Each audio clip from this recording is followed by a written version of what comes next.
Chapitre 5. Le chemin de traverse.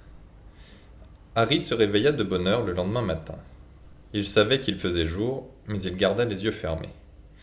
Dans un demi-sommeil, il se demanda s'il n'avait pas rêvé, si le géant nommé Hagrid existait bien, s'il n'allait pas se retrouver dans son placard lorsqu'il ouvrirait les yeux. Il entendit alors frapper des coups. « C'est bien ce que je craignais, marmonna-t-il. Tout cela n'était qu'un rêve. Voilà la tante Pétunia qui cogne à la porte du placard pour me réveiller. » Tap, tap, tap. Résigné, il ouvrit les yeux et se redressa. Le gros manteau de Hagrid glissa de ses épaules et il vit l'intérieur de la cabane illuminé de soleil. La tempête avait cessé. Hagrid dormait toujours sur le canapé écrasé et Harry aperçut un hibou qui tapait d'une patte au carreau de la fenêtre, un journal dans le bec. Harry se leva en hâte. Il éprouvait une telle sensation de bonheur qu'il avait l'impression de sentir son corps flotter comme un ballon. Il se précipita sur la fenêtre et l'ouvrit. Le hibou entra aussitôt et laissa tomber le journal sur Hagrid, qui ne se réveilla pas pour autant. Le hibou se posa alors sur le manteau du géant et l'attaqua à coups de bec. Harry essaya de le chasser, mais l'oiseau le menaça avec des claquements de bec féroces et continua de s'en prendre au manteau. « Hagrid !» s'écria Harry. « Il y a un hibou !»« Paye-le !» grommela Hagrid sans bouger de son canapé. « Quoi ? Il veut qu'on le paye pour le journal. Regarde dans les poches. » Le manteau du géant semblait être constitué uniquement de poches. On y trouvait des trousseaux de clés, du produit contre les limaces, des pelotes de ficelle, des bonbons à la menthe, des sachets de thé. Harry finit par dénicher une poignée de pièces de monnaie qui lui semblèrent bizarres. « Donne-lui 5 noises, » dit Hagrid d'une voix ensommeillée. « Donne-lui 5 noises. »« Noises ? Les petites pièces en bronze. » L'oiseau tendit une patte et Harry déposa 5 noises dans la petite bourse qui y était attachée. Le hibou s'envola aussitôt par la fenêtre. « On ferait bien d'y aller, » dit Hagrid en se redressant avec un bâillement sonore. « On a beaucoup de choses à faire aujourd'hui. Il faut aller à Londres et acheter tes affaires pour l'école. » Harry retournait les pièces de monnaie entre ses mains. Il avait l'air soudain préoccupé, comme si le bonheur qu'il avait ressenti venait de crever comme un ballon. « Hagrid ?»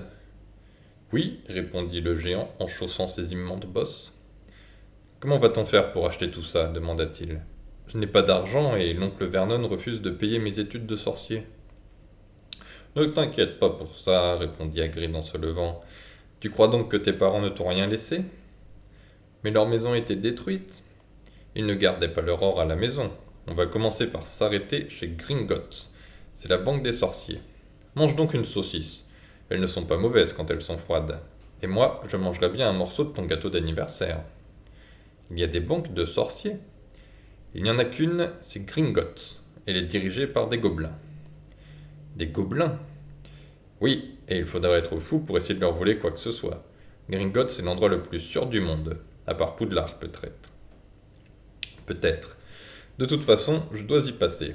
Dumbledore m'a demandé d'aller lui chercher quelque chose là-bas. » « Il me fait confiance pour toutes les missions importantes, » assura Hagrid avec fierté. « Tu es prêt ? Alors viens. » Harry suivit Hagrid hors de la cabane. Le ciel était clair, à présent, et la mer étincelait sous le soleil. La barque que l'oncle Vernon avait louée était toujours là, inondée d'eau de pluie. « Comment avez-vous fait pour arriver jusqu'ici » demanda Harry en cherchant des yeux une autre embarcation. « En volant, » répondit Hagrid. « En volant ? Oui, mais on va revenir en bateau. Maintenant que tu es avec moi, je ne dois plus faire de magie. » Ils s'installèrent dans la barque. Harry observait Hagrid en se demandant comment il pouvait bien s'y prendre pour voler.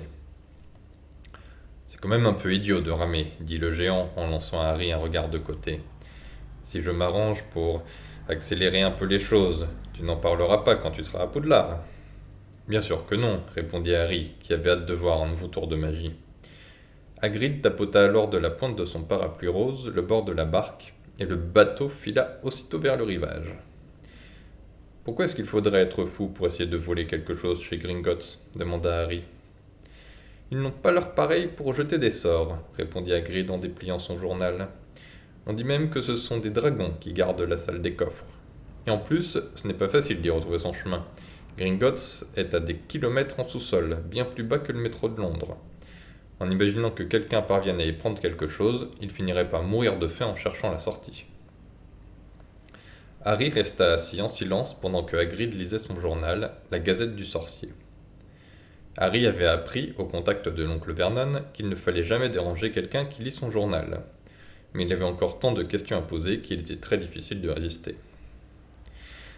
Le ministère de la Magie a encore fait des bêtises, comme d'habitude, marmonna Hagrid en tournant les pages. Il y a un ministère de la Magie, demanda Harry. Bien sûr, il voulait nommer Dumbledore ministre, mais il ne quitterait Poudlard pour rien au monde, et c'est ce vieux gâteau de Cornelius Fudge qui a hérité du poste. Ce vieux gâteux. Un vrai gaffeur, celui-là. Chaque matin, il envoie un hibou à Dumbledore pour lui demander conseil. Et à quoi ça sert, un ministère de la Magie ? Oh, ça sert surtout à garder nos secrets. Il ne faut pas que les Moldus sachent qu'il y a toujours des mages et des sorciers d'un bout à l'autre du pays. Sinon, ils essaieraient de faire appel à nous pour résoudre leurs problèmes. On préfère qu'ils nous laissent tranquilles. À ce moment, le bateau heurta en douceur le quai du port. Hagrid replia son journal et ils montèrent l'escalier de pierre qui menait à la rue. Tout au long du chemin qui conduisait à la gare, les passants se retournaient sur Hagrid. Il était 2 fois plus grand que la moyenne et ne cessait de faire des commentaires à voix haute sur tout ce qu'il voyait. « Regarde ça, disait-il en montrant des parcs-mètres. Les Moldus ont vraiment l'esprit tordu pour inventer des trucs pareils. » Il marchait si vite que Harry avait du mal à suivre. « C'est vrai qu'il y a des dragons chez Gringotts ?» demanda-t-il un peu essoufflé. « C'est ce qu'on dit, assura Hagrid. Sac à méduse, j'aimerais bien avoir un dragon. J'en rêve depuis que je suis tout petit. Ah, on est arrivé. » Ils étaient devant la gare, et il y avait un train pour Londres 5 minutes plus tard. Hagrid, qui ne comprenait rien à l'argent des Moldus, confia à Harry le soin d'acheter des billets. Dans le train, les passagers ouvraient des yeux ronds en voyant Hagrid. Il occupait 2 sièges à lui tout seul et tricotait quelque chose qui ressemblait à un chapiteau de cirque jaune canari. « Tu as toujours ta lettre, Harry » demanda-t-il en comptant les mailles. « Regarde un peu la liste des fournitures. » Harry prit dans sa poche l'enveloppe en parchemin. Elle contenait une autre feuille qu'il n'avait pas remarquée auparavant. Il lut. Collège Poudlard, école de sorcellerie. Uniforme. Liste des vêtements dont les élèves de première année devront obligatoirement être équipés. Petit 1, 3 robes de travail, noires, modèle normal. Petit 2, un chapeau pointu, noir. Petit 3, une paire de gants protecteurs, en cuir de dragon ou autre matière semblable. Petit 4, une cape d'hiver, noire avec attache d'argent. Chaque vêtement devra porter une étiquette indiquant le nom de l'élève. Livres et manuels. Chaque élève devra se procurer un exemplaire des ouvrages suivants. Livre des sorts et enchantements niveau 1 par Miranda Fauconnette. Histoire de la magie par Bathilda Tour-de-Sac. Magie théorique par Adalbert Lassornette. Manuel de métamorphose à l'usage des débutants par Émeric G. Changé. 1000 herbes et champignons magiques par Philida Ogirol. Potions magiques par Arsenius Bolitron. Vie et habitat des animaux fantastiques par Norbert Dragoneau. Forces obscures, comment s'en protéger par Quentin Jean Tremble. Fourniture, une baguette magique, un chaudron, modèle standard en étain, taille 2. Une boîte de fioles en verre ou cristal, un télescope, une balance en cuivre. Les élèves peuvent également porter un hibou ou un chat ou un crapaud. Il est rappelé aux parents que les élèves de première année ne sont pas autorisés à posséder leur propre balai. « Et on peut trouver tout ça à Londres ?» se demanda Harry à voix haute. « Oui, quand on sait où aller », assura Hagrid. Harry n'était encore jamais allé à Londres. Hagrid semblait connaître son chemin, mais de toute évidence, il n'avait pas l'habitude de se déplacer dans les transports en commun. Il resta coincé dans le portillon automatique du métro et se plaignit d'une voix tonitruante que les sièges étaient trop petits et les rames trop lentes. « Je ne sais pas comment font les Moldus sans la magie, » dit-il, tandis qu'ils escaladaient un escalier roulant en panne qui menait à une rue animée bordée de magasins. Sur les trottoirs, la foule était dense, mais Hagrid était si grand qu'il n'avait aucun mal à se frayer un chemin, et Harry restait prudemment dans son sillage. Ils passèrent devant des librairies, des magasins de disques, des stands de hamburgers, des cinémas, mais aucune boutique ne semblait vendre des baguettes magiques. La rue dans laquelle il marchait paraissait aussi ordinaire que les passants qui les entouraient. Y avait-il vraiment des montagnes d'or magiques enterrées à des kilomètres sous leurs pieds? Y avait-il vraiment des boutiques qui vendaient des grimoires et des balais volants? N'était-ce pas plutôt une farce énorme que lui avaient faite les Dursley? Si Harry n'avait pas su que les Dursley ne possédaient pas le moindre sens de l'humour, il aurait pu le penser. Mais même si tout ce que lui avait raconté Hagrid jusqu'à maintenant était incroyable, Harry ne pouvait s'empêcher de lui faire confiance. Soudain, Hagrid s'arrêta net. « C'est là, dit-il, le Chaudron Baveur, un endroit célèbre. » C'était un pub minuscule et miteux, coincé entre une grande librairie et une boutique de disques. Si Hagrid ne le lui avait pas montré, Harry ne l'aurait jamais remarqué d'ailleurs. Personne d'autre n'y faisait attention, c'était comme si Hagrid et Harry étaient les seuls à le voir. Lorsque le géant le fit entrer à l'intérieur, Harry fut surpris qu'un endroit célèbre paraisse aussi sombre et misérable. De vieilles femmes étaient assises dans un coin et buvaient de petits verres de xérès. L'une d'elles fumait une longue pipe. Un petit homme en chapeau haut de forme parlait à un barman chauve dont la tête ressemblait à une noix scintillante. Lorsque Harry et Hagrid entrèrent, la rumeur des conversations s'interrompit. Tout le monde semblait connaître Hagrid, on lui adressait de toutes parts des signes de main et des sourires. « Comme d'habitude, Hagrid ?» demanda le barman en tendant la main vers une rangée de verres. « Peu pas, Tom. Je suis en mission pour Poudlard, » répondit le géant en donnant une tape sur l'épaule de Harry, dont les genoux fléchirent sous le choc. « Seigneur Dieu, » dit le barman en regardant Harry, « est-ce que c'est vraiment... » Soudain, les clients du Chaudron Baveur ne dirent plus un mot, ne firent plus un geste. « Par le ciel, » murmura le vieux barman, « Harry Potter, quel honneur !» Il se hâta de contourner le comptoir et se précipita sur Harry pour lui serrer la main. Il avait les larmes aux yeux. « Soyez le bienvenu, monsieur Potter. Bienvenue parmi nous. » Harry ne savait pas quoi répondre. Tous les regards étaient tournés vers lui. La vieille femme continuait de tirer sur sa pipe sans se rendre compte qu'elle était éteinte. Hagrid rayonnait. Puis on entendit les chaises racler le plancher, et un instant plus tard, Harry se trouva entouré de gens qui tenaient à tout prix à lui serrer la main. Pas un seul client du bar n'était resté assis.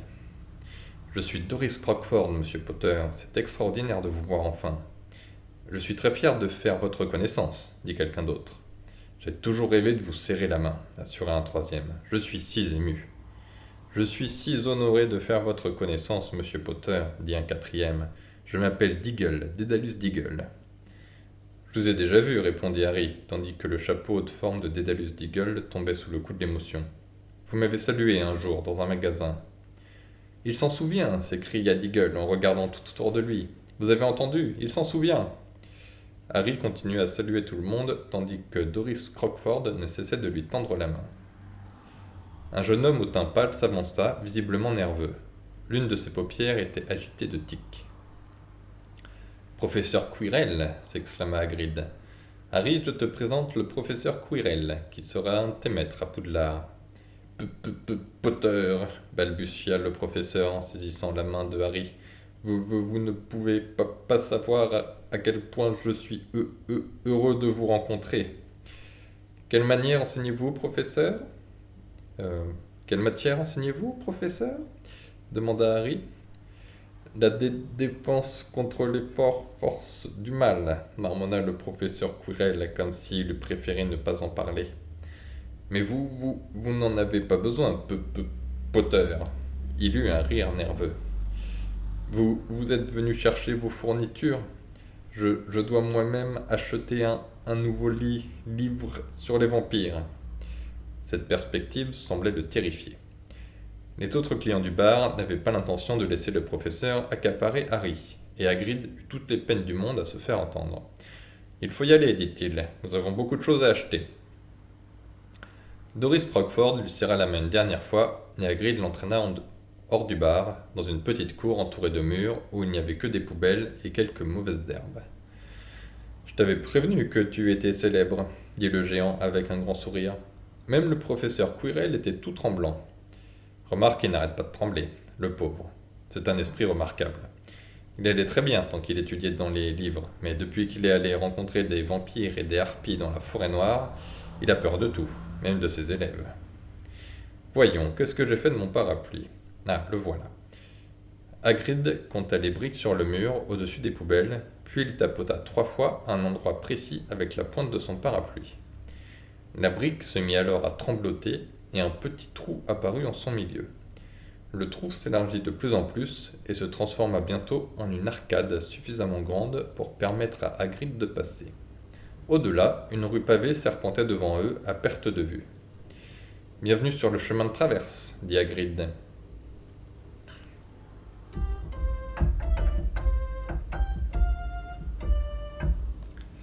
La stupéfaction de Harry le fit sourire. Ils franchirent l'arcade qui disparut aussitôt sur leur passage pour ne laisser derrière eux que le mur de pierre. Le soleil brillait sur un étalage de chaudrons devant un magasin.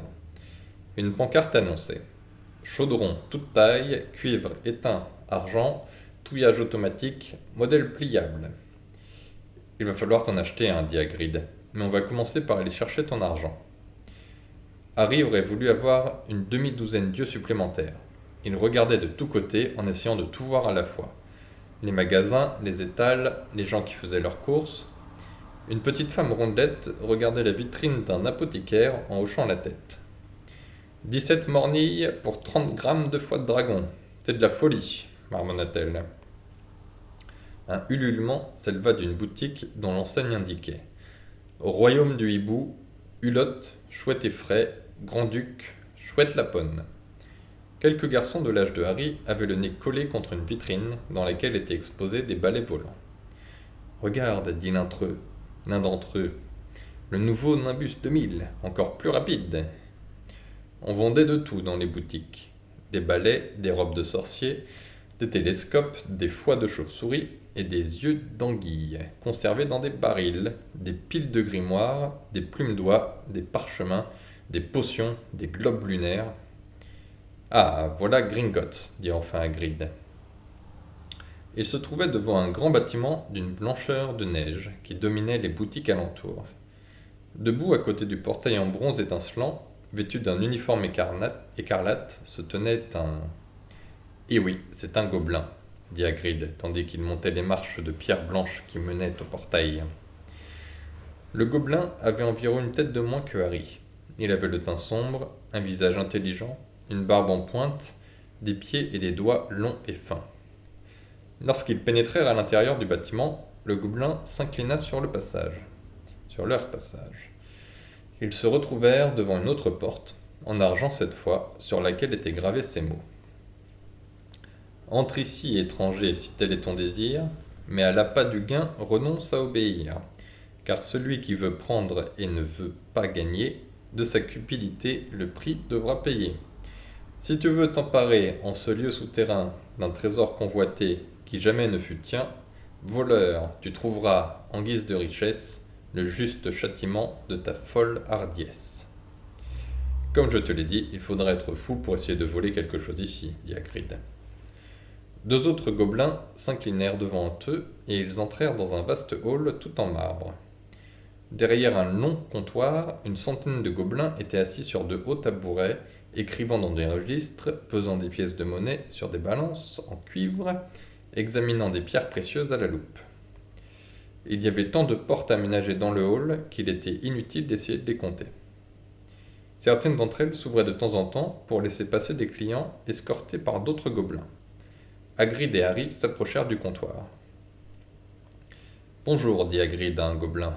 On est venu prendre un peu d'argent dans le coffre de Monsieur Potter. »« Vous avez la clé, monsieur » demanda le gobelin. Hagrid commença à vider ses poches, répandant quelques biscuits moisis sur le livre de compte du gobelin. « La voilà, dit-il en montrant une minuscule clé d'or. J'ai aussi une lettre du professeur Dumbledore. C'est au sujet de vous savez qui, dans le coffre numéro 713. » Le gobelin examina la clé et lut attentivement la lettre. « Très bien, dit-il, je vais vous faire accompagner dans la salle des coffres. Gripsec !» Un autre gobelin apparut et les conduisit aussitôt vers l'une des portes du hall. Qu'est-ce que c'est le vous savez quoi dans le coffre numéro 713 demanda Harry. Ça, je ne peux pas te le dire, répondit Hagrid d'un air mystérieux. Très secret. Une affaire qui concerne Poudlard. Dumbledore m'a confié une mission, mais je n'ai pas le droit d'en parler. Gripsec leur tenait la porte. Il les avait menés dans un étroit passage éclairé par des torches. Harry fut surpris de ne pas voir de marbre. Le passage était en pente raide et une voie ferrée courait en son milieu. Le gobelin siffla. Aussitôt, un wagonnet s'approcha dans un bruit de ferraille et vint s'arrêter devant eux. Lorsqu'ils y furent grimpés tous les trois, non sans difficulté pour Hagrid, le wagonnet les emporta. Tout d'abord, ils parcoururent un labyrinthe de galeries tortueuses, tournant sans cesse, à droite, à gauche, sans que Gripsec ait besoin de manœuvrer le wagonnet qui semblait connaître son chemin. Malgré le vent glacial, Harry ouvrait grand les yeux. Pendant un bref instant, il remarqua un jet de flamme au bout d'une galerie et il se demanda si c'était un dragon. Mais le wagonnet avait déjà bifurqué dans une autre direction. Ils s'enfoncèrent de plus en plus loin dans les profondeurs et longèrent un lac souterrain bordé de stalactites et de stalagmites. J'oublie toujours la différence entre stalactite et stalagmite, cria Harry pour couvrir le bruit du wagonnet. Dans stalactite, il y a un ti, répondit Hagrid. Ne me pose pas de questions maintenant, je commence à avoir mal au cœur. Enfin, le wagonnet s'arrêta devant une petite porte. Le teint verdâtre, Hagrid alla s'appuyer contre le mur, les genoux tremblants. Ça me rend malade de voyager là-dedans, dit-il d'une voix sourde. Gripsec ouvrit la porte. Un panache de fumée verte s'échappa aussitôt. Lorsqu'il fut dissipé, Harry découvrit avec stupéfaction des monceaux d'or, d'argent et de bronze qui s'entassaient dans une chambre forte. « Tout ça t'appartient, » dit Hagrid avec un sourire. C'était difficile à croire. Dire que les Dursley n'avaient cessé de reprocher à Harry de leur coûter trop cher, alors que pendant tout ce temps, une petite fortune l'attendait dans les sous-sols de Londres. Si l'oncle Vernon et la tante Pétunia l'avaient su, Hagrid aida Harry à remplir un sac de pièces. « Celles en or sont des galions, lui expliqua-t-il. En argent, ce sont des mornilles. Il y a 17 mornilles d'argent dans un galion d'or et 29 noises de bronze dans une mornifle. C'est facile à retenir. Avec ça, tu auras de quoi couvrir tes frais pendant l'année scolaire. On va laisser le reste dans le coffre. Et maintenant, au numéro 713, s'il vous plaît, ajouta-t-il en se tournant vers Gripsec. Et si on pouvait y aller un peu moins vite ? Désolé, monsieur, répondit le gobelin. La vitesse des wagonnets n'est pas réglable. Ils repartirent dans le labyrinthe en s'enfonçant encore davantage dans les entrailles de Gringotts. La température devenait de plus en plus glaciale, tandis que le wagonnet continuait sa course en prenant des virages à angle droit. Ils passèrent par-dessus un ravin, et Harry se pencha pour scruter ses profondeurs, mais Hagrid le ramena en arrière par la peau du cou. La chambre forte, numéro 713, ne possédait pas de serrure. « Reculez un peu, dit Gripsec d'un air important. Il caressa alors la porte du bout des doigts, et elle disparut soudain comme si elle s'était volatilisée. Si quiconque d'autre qu'un gobelin essaye d'ouvrir cette porte, il serait aspiré au travers et deviendrait prisonnier de la chambre forte. « Et vous vérifiez de temps en temps s'il n'y a pas quelqu'un à l'intérieur » demanda Harry. « Tous les 10 ans environ, » répondit Gripsec avec un sourire mauvais. Une chambre forte aussi bien protégée devenait contenir un trésor fabuleux, pensa Harry, mais il fut déçu de constater qu'elle était vide. Seul un petit paquet grossièrement enveloppé dans du papier craft était posé sur le sol.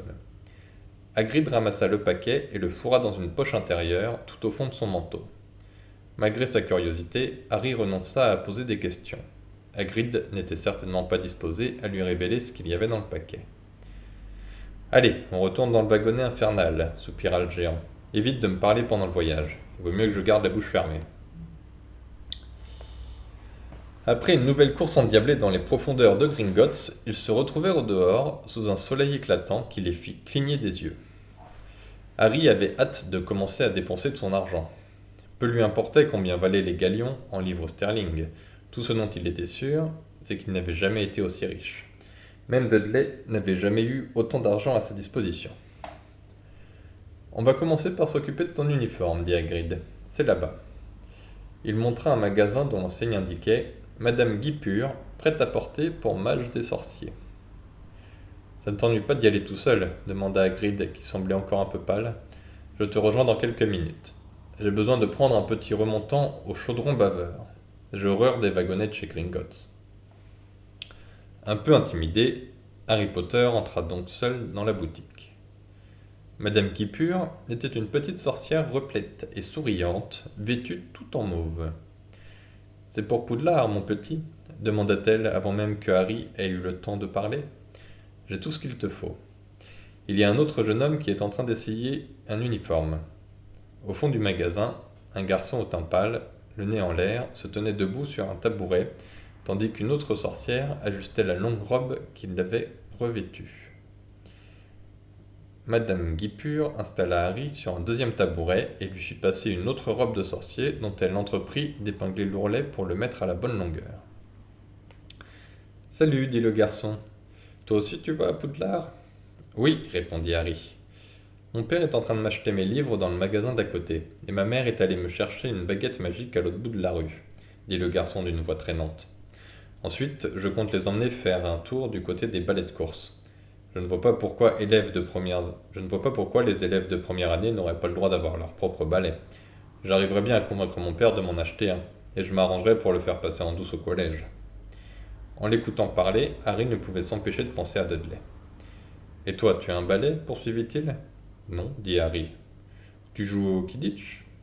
Non, répéta Harry, en se demandant ce que pouvait bien être le Quidditch. Moi, oui, dit. Moi, oui. Mon père dit que ce serait un scandale si je n'étais pas sélectionné dans l'équipe. Tu sais dans quelle maison tu seras? Aucune idée, répondit Harry, de plus en plus déconcerté. En fait, on ne peut pas vraiment savoir avant d'être sur place. Mais moi, je suis sûr d'aller à Serpentard. Toute ma famille y a toujours été. Tu t'imagines se retrouver à Poufsouffle? Je préférerais m'en aller tout de suite. Marmonna Harry, incapable de trouver une réponse plus pertinente. Oh, dis donc, regarde un peu ce bonhomme, dit soudain le garçon, avec un signe de tête en direction de la vitrine du magasin. Hagrid se tenait devant la boutique. Il adressa un sourire à Harry et lui montra les 2 grosses crèmes glacées qu'il tenait à la main pour lui faire comprendre qu'il ne pouvait pas entrer. C'est Hagrid, dit Harry, content de savoir quelque chose que le garçon ignorait. Il travaille à Poudlard. Ah oui, j'en ai entendu parler. C'est une sorte de domestique, non? Il est garde-chasse, précisa Harry, qui éprouvait de plus en plus d'antipathie pour le garçon. C'est ça. On m'a dit que c'était une espèce de sauvage. Il habite dans une cabane dans le parc de Poudlard et il se saoule de temps en temps. Quand il est ivre, il essaye de faire des tours de magie et finit toujours par mettre le feu à son lit. Moi je le trouve très intelligent, dit Harry avec froideur. Vraiment, ricana le garçon. Qu'est-ce qu'il fait avec toi? Où sont tes parents? Ils sont morts, dit Harry, qui n'avait pas envie d'aborder ce sujet. Oh, désolé, dit l'autre, qui n'avait pas l'air désolé du tout. Mais ils étaient de notre monde, non? Ils étaient sorciers, si c'est ça que tu veux dire. À mon avis, Poudlard devrait leur être exclusivement réservé. Ceux qui viennent d'autres familles ne sont pas comme nous. Ils n'ont pas eu la même éducation. Certains d'entre eux n'avaient même jamais entendu parler de Poudlard avant de recevoir leurs lettres. Tu te rends compte? Je pense que l'école ne devrait accepter que les enfants issus des vieilles familles de sorciers. Au fait, comment tu t'appelles? Et voilà, c'est fait, mon petit, interrompit Madame Guipure avant qu'il ait eu le temps de répondre. Saisissant l'occasion pour mettre un terme à sa conversation avec le garçon, Harry sauta du tabouret.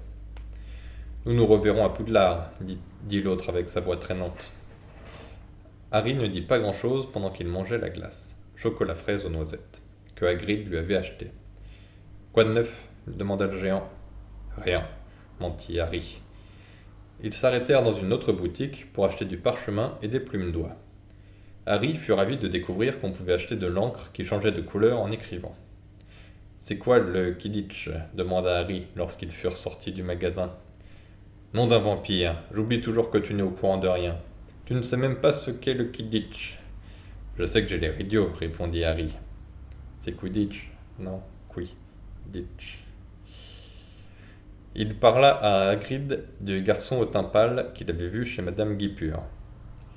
Il a dit que les enfants de famille moldue ne devraient pas être admis à Poudlard. Tu ne viens pas d'une famille moldue. S'il savait qui tu es, il a dû entendre parler de toi souvent s'il appartient à une famille de sorciers. Tu t'en es rendu compte au chaudron baveur. D'ailleurs, qu'est-ce qu'il en sait? Certains des meilleurs élèves que j'ai vus étaient les seuls sorciers d'une longue lignée de moldus. Regarde ta mère, par exemple. Et regarde qu'elle avait comme sœur. Alors c'est quoi le Quidditch? C'est le sport des sorciers. Dans notre monde, on est tous passionnés de Quidditch. Un peu comme les moldus avec le football. Ça se joue avec 4 balles et les joueurs volent sur des balais. Difficile à expliquer en quelques mots. Et qu'est-ce que c'est que Serpentard et Poufsouffle? Ce sont les noms de 2 maisons de Poudlard. En tout, il y en a 4. Tout le monde dit que les cancres sont nombreux à Poufsouffle, mais... Je parie que j'irai à Poufsouffle, dit Harry résigné. Oh, mieux vaut Poufsouffle que Serpentard. Tous les sorciers qui ont mal tourné sont passés par Serpentard. Tu sais qui, par exemple? Pardon. Vous savez qui était à Poudlard? Oui, il y a bien des années. Ils entrèrent dans une librairie qui s'appelait Fleury et Bottes pour acheter les manuels scolaires.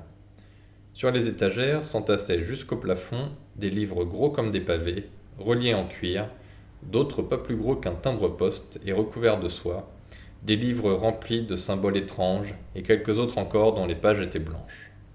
Même Dudley, qui ne lisait jamais rien, aurait eu envie de les ouvrir. Hagrid dut presque traîner Harry pour l'arracher à sort et contre-sort. Ensorcelez vos amis et stupéfiez vos ennemis avec les sortilèges de l'âne chauve, jambon coton, langue de plomb et bien d'autres encore, par le professeur Vindictus Viridian. J'aimerais bien jeter un sort à Dudley, dit Harry. Il doit bien y avoir un livre qui explique comment faire. Ce ne serait pas une mauvaise idée, répondit Hagrid, mais il vaut mieux éviter d'utiliser la magie dans le monde des moldus, sauf dans des cas exceptionnels. De toute façon, tu n'en sais pas encore assez pour jeter des sorts. Tu as encore beaucoup de choses à apprendre avant d'en arriver là. Je suis un peu fatigué là. Ouais, c'est encore trop long.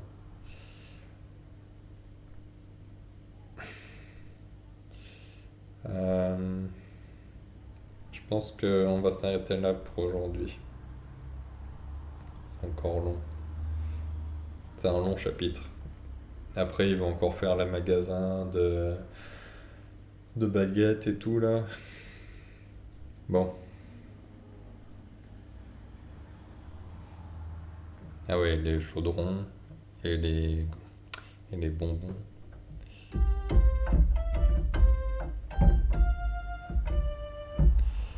Merci à tous.